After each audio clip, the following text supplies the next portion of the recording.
para que os projetos de início do ano não se tornem uma frustração, a Karina Anunciato conversou com o psicólogo e neurocientista Jefferson Morel, que falou sobre planejamento e metas para quem quer começar o ano novo com o pé direito. Vamos ouvir. Olá, um bom dia para você. A gente segue por aqui com uma entrevista, ano novo, novas expectativas e muitos planos pela frente. Mas como transformar desejos em metas reais e evitar frustração logo nos primeiros meses do ano?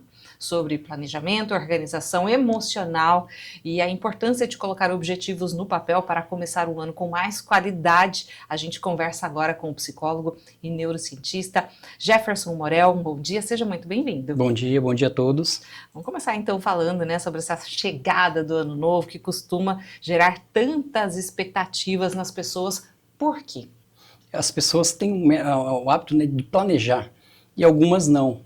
Então a ansiedade vem por conta disso, falta de planejamento ou ainda um planejamento que não é real, e esse planejamento ele gera ansiedade nas pessoas, ainda mais quando elas não conseguem. Então é legal a gente revisitar isso tudo, ver se realmente esse planejamento está em algo que você alcance, algo real, e o ideal é que você faça isso de uma maneira menor, um planejamento, uma meta alcançável, que realmente é palpável para você. Mas tem gente que fala assim, por exemplo, mas é o meu perfil, é o meu jeito de ser, eu gosto de levar a vida assim, mais naturalmente, deixar o barco correr. Isso faz parte realmente de uma personalidade, de um perfil de pessoa, ou qual que é a tua avaliação em relação a isso? Às vezes sim, às vezes não. Às vezes é uma pessoa impulsiva, às vezes é uma pessoa ansiosa, mas se ela gosta de emoção, então que ela faça dessa forma, porque quem não planeja, ele vive as coisas no piloto automático, de maneira na roleta russa. Então o ideal do planejamento é que você primeiramente reduza a ansiedade.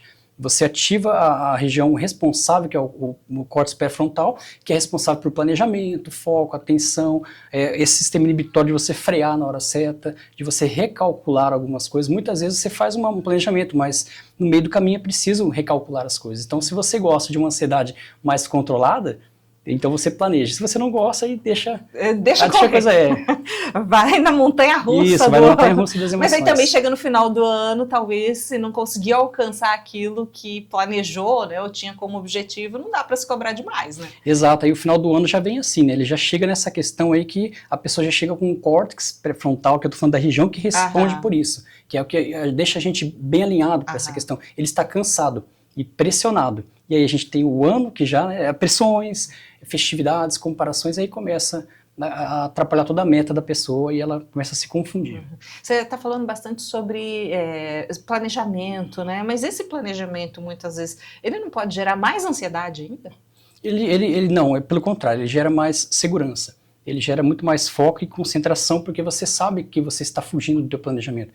No fundo, você sabe que você está furando com aquilo que você planejou e está deixando uma impulsividade, uma comparação, uma pressão externa acontecer. Então o planejamento, com certeza, ele reduz a ansiedade. Isso é visto até por exames de imagem hoje em dia. Olha só, E a gente tem hoje uma série de possibilidades e ferramentas, Por exemplo, para os aplicativos mesmo, Para quem gosta, que é mais tecnológico, ou para quem ainda é mais gosta de observar aquilo no dia a dia, de forma mais concreta, lousas. Isso pode ajudar nesse planejamento? Com certeza, nós treinamos muito isso em consultório. Quando pegamos um paciente, estimulamos ele geralmente a anotar, fazer anotações. Isso pode ser feito no seu celular, pelo bloco de notas, pode ser feito aquelas coisas que você gruda em casa como uma rotina, pode ser numa lousa, ou enfim, o que você preferir. O fato é que você anotar, você tira isso da sua mente, isso fica visto, fica palpável, e vendo você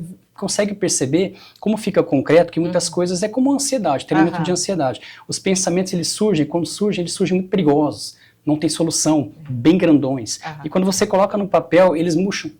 Então o legal é isso, muitas coisas você consegue coloca, dimensionar, você coloca ali, você vê que não é tão real assim, você pode trocar, aquilo que parecia que não tinha solução, tem solução, mas aquilo que não tem solução, o que eu faço? A gente se prepara para enfrentar, mas anotar, colocar no papel ajuda muito.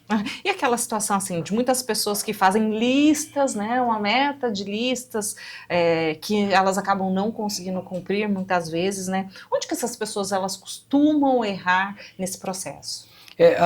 muitas vezes seria um planejamento que não é real. Então é legal a gente planejar por etapas, vir com pequenas etapas. O cérebro não gosta de coisas muito difíceis, ele tem uma tendência a resistir sobre isso. Então você colocar pequenas metas, começa pequeno e aí você vai aumentando. Como por exemplo, eu quero mudar de vida, isso fica muito vago.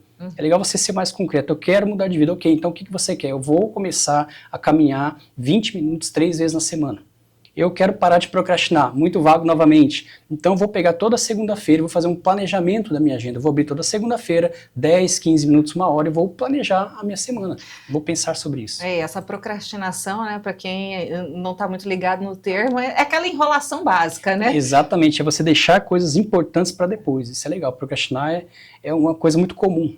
Quero estudar mais e aí enrola para frente. Eu quero acordar mais cedo e deixa para a próxima semana. E esse planejamento é isso, é você colocar metas e você acaba depois percebendo no papel que você colocou uma coisa que é inatingível, é muito grande. Ou então, se é um projeto grande, picote ele. Você tem falado muito sobre essas metas, né, e coisas concretas, palpáveis para a vida de qualquer um de nós, né?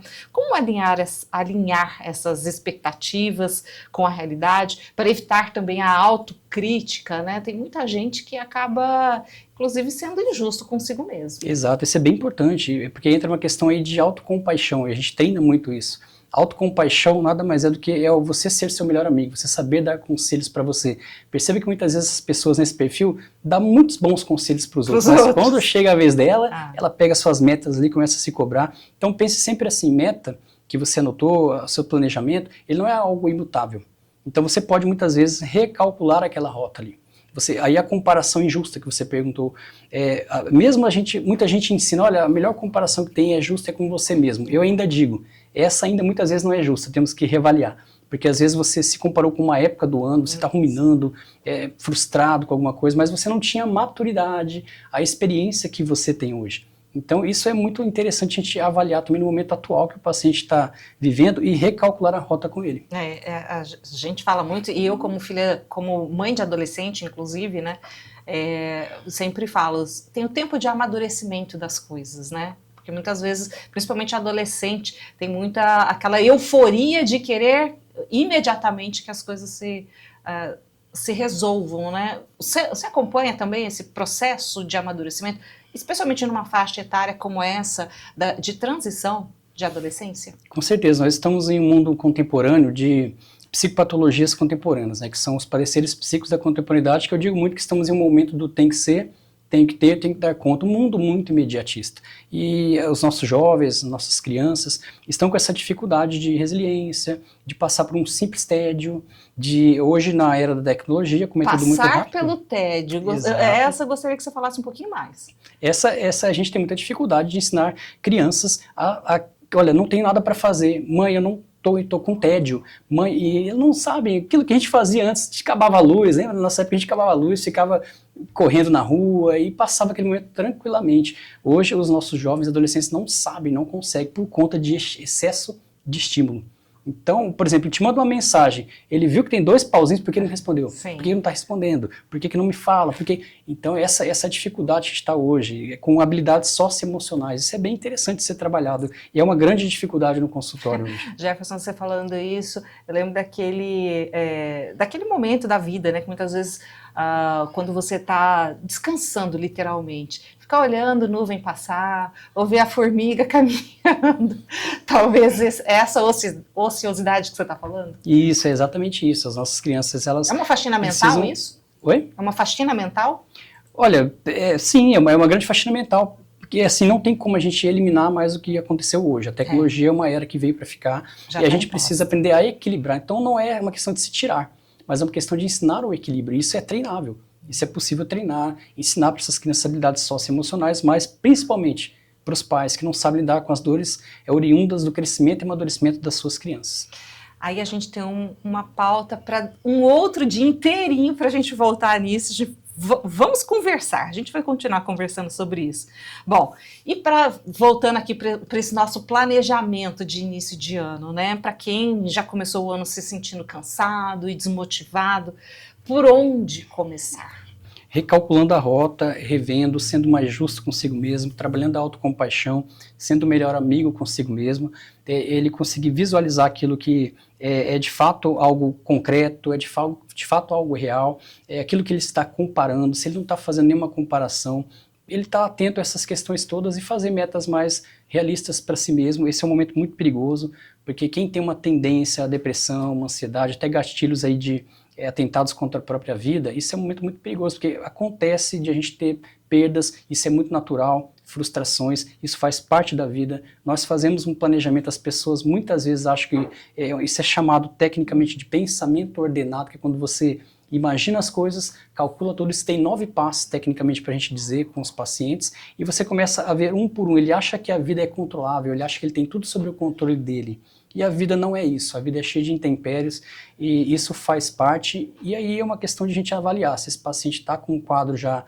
que está em um transtorno, uma desordem, ou se é algo que é momentâneo, tem um traço ali que vai passar depois desse fim de ano. Bom, e aí a gente já começa o ano já com o mês de janeiro ganhando a cor branca, né? Falando sobre saúde mental, inclusive.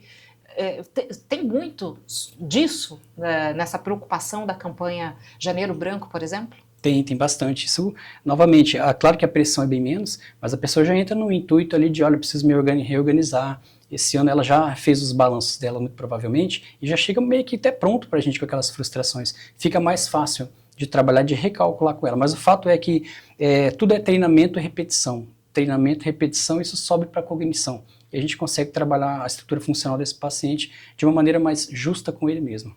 Bom, dicas então para esse começo de ano, ser mais positivo, ser melhor, quais são os benefícios, inclusive, de colocar essas metas no papel?